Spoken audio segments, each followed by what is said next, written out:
It was past midnight when Sarah's phone buzzed with a text. It was from her mother.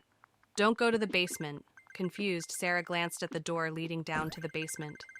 She hadn't been down there in years, but something about the message made her uneasy.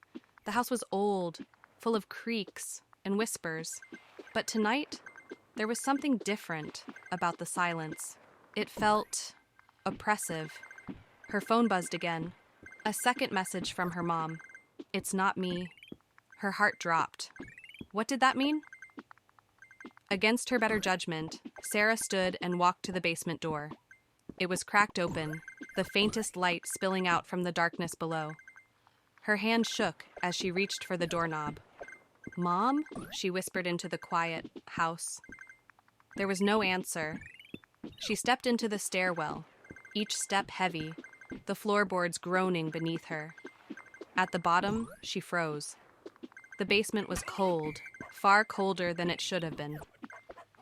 And then, a soft sound, scratching, came from the far corner where the old storage boxes were. Slowly, Sarah's eyes adjusted to the dim light. And that's when she saw it. A figure, hunched and twisted, crouched behind the boxes.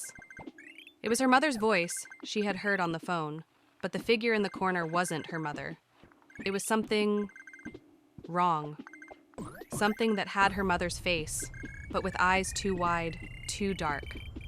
It smiled, its lips stretching impossibly thin. "Sarah," it whispered, but the voice was all wrong. It sounded too distant, too hollow.